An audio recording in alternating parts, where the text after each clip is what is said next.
Hello বন্ধুরা, কেমন আছো সবাই? চলে এলাম নতুন একটা ভিডিও নিয়ে। আর আজকে আমরা চলে গিয়েছিলাম ঠাকুর কিনতে।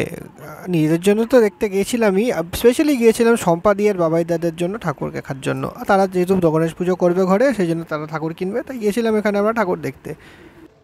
এখানে বড় সকালের গণেশ ঠাকুরের পাশে দাঁড়িয়ে একটু পোস্ট টোস্ট দিয়ে দিচ্ছিলো, কত রকমের কত সুন্দর সুন্দর দেখতে ঠাকুর দেখে দিচ্ছিল। আবার প্রতি কটা দেখতে এত সুন্দর লাগছিল যে কি বলবো। তাও একটা তো পছন্দ করতেই হবে, তাই নানান দোকান ঘুরে ঘুরে আমরা পছন্দ করার চেষ্টা করছিলাম। তারপর দেখতে দেখতে দেখতে দেখতে চলে গিয়েছিলাম যে এই বড় বড় ঠাকুরগুলো, বড় বড় প্যান্ডেলে যে ঠাকুরগুলো হয় সেখানকার জন্য। এখানে এখনও রং করা হচ্ছে, কমপ্লিট হয়নি। তারপরে কিছু কিছু জায়গায় দুর্গা ঠাকুরও বানানো হচ্ছে, সেটা দেখে তার মনটা আরও খুশি হয়ে গেল, কারণ সামনেই দুর্গা পুজো আসছে। তাই আমরা ভেতরে ঢুকে গিয়ে আবার দুর্গা ঠাকুরকে সামনে থেকে গিয়ে দেখে চলে আসলাম। কত বড় বড় ঠাকুর এখানে, দেখে খুব সুন্দর লাগছিল।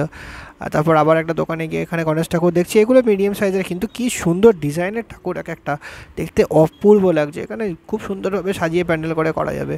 আর এখানে আবার এক জায়গায় ঠাকুর রং করছে, এখানে নানান জায়গায় নানানভাবে করছে। আর এই দোকানটা থেকে আমরা কিনে নিয়েছিলাম ঠাকুরটা, তাই এখানে চয়েস করা হচ্ছে, দেখা হচ্ছে কোন ঠাকুরটা নেবে। এই লাল রঙের ড্রেস পরা ঠাকুরটাই নেওয়া হয়েছিল সম্পাদিদের জন্য। আর তারপরে সেখান থেকে গণেশ ঠাকুর চুজ করে আমরা তারপর উঠিয়ে নেবো গাড়িতে। আমরা বাইকে গেছিলাম, সেই জন্য পেছনে বসিয়ে নিয়ে চলে এসেছিলাম। এখানে দরদাম করা হচ্ছে, তারপর আমরা কিনে নিয়ে চলে আসি ঠাকুরটাকে। এখানে আর একটা ভাই এখানে লরির মধ্যে ঠাকুরটাকে তুলছে।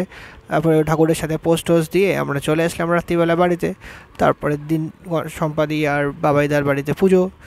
সম্পাদিতের বাড়িতে 6 তারিখেই পুজো হয়ে গিয়েছিলো, কারণ 3 থেকেই চতুর্থী পড়ে গিয়েছিলো। তাই বিকেলবেলা আমরা তাদের বাড়িতে গিয়ে আমরা অনেকক্ষণ টাইম স্পেন্ড করলাম, আমার খুব মজা হলো।